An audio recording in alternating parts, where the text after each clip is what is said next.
உடனே இருப்பவர்.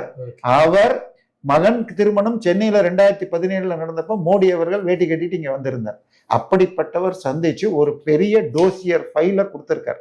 அந்த ஃபைலில் நீங்கள் இந்த சிக்கலில் இருந்து வெளிவாருங்கள், இது மிகப்பெரிய சிக்கல்னு சொல்லியிருக்கார். அதுல என்ன விஷயம்னு சொன்னால், கொச்சினில் ஒரு போதைப் பொருள் கடத்தல் வழக்கில் ஒரு 5 பேர் ஜாமீன் பெற்று ஜாமீன் ரிலாக்ஸேஷன் கேட்டாங்க.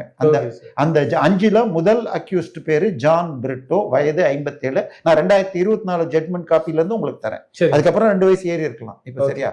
நம்பர் 2 அக்யூஸ்ட் அவருடைய அசிஸ்டன்ட் யாரோ ஒரு கிறிஸ்துவ பேர்ல இருக்கு. Number 3 accused Lima rose Martin. இவர் எம்எல்ஏ. ஆமா, இவருடைய அட்ரஸும் மேல இருக்கிற இவருடைய அட்ரஸும் ஒரே தெரு, ஒரே ஏரியா, பின்கோட் இருக்கு. அடுத்த வீடா இருக்கலாம், இல்ல ஒரே வீடான்னு தெரியல. வீட்டு நம்பர் கொடுக்கல. 3ஆவதாக இருப்பது டெய்சி, 4ஆவதாக இருப்பது டெய்சி ஆதவ் அர்ஜுனா. சார் என்ன சார் ட்விஸ்டிங் மாதிரி சொல்றீங்க? சோ இது 5 பேர். இது அதுல ஒருவருக்கு போய் நான் வெளிநாட்டுக்கு போறதுக்கு எனக்கு இது ஈடிட்ட பர்மிஷன் வாங்குறது எக்ஸம்ஷன் கொடுங்கன்னு கேட்டாங்க. அதை கொடுத்த உடனே மீதி 4 பேரும் கேட்ட ஜட்மெண்ட்டை உங்களுக்கு அனுப்பிச்சிருக்கேன். நான் உங்களுக்கு ஸ்கிரீன்ஷாட் அனுப்புறேன். ஆச்சா? அதுக்கப்புறம் இப்ப நம்ம இருக்கிறது ஜூன் 4ஆம் தேதி. மே 26ஆம் தேதி மதுரையில் இடி 5 இடங்களில் ரெய்டு செய்தது.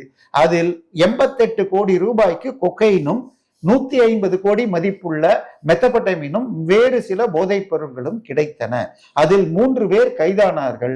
அந்த 3 பேரும் இந்த சரக்குகளை ஆபரேட் செய்யும் கிங் பின் திரு ஜான் பிரிட்டோ, லீமா ரோஸ் மார்டினுடைய சகோதரர், மூத்த சகோதரர் அப்படின்னு சொல்லியிருக்காங்க.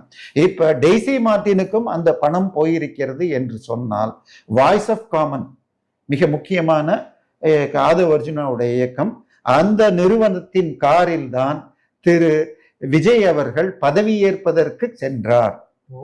ஆச்சா? அதன் பிறகு தன்னுடைய சொந்த காரை இப்ப யூஸ் பண்றார். ஆச்சா?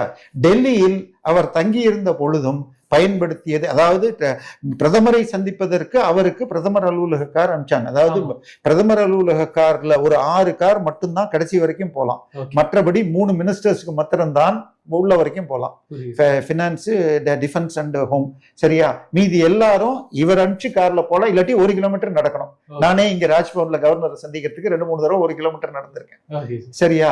அதனால மற்ற இடத்துக்கு அவர் டெல்லிக்கு போனதும் வாய்ஸ் ஆஃப் காமன் கார். இந்த வாய்ஸ் ஆஃப் காமன் கார் இந்த போதைப் பொருளுடன் கனெக்ட் இருக்கு என்று நிரூபிக்கப்பட்டால் பல்வேறு சிக்கல்கள் வரும்.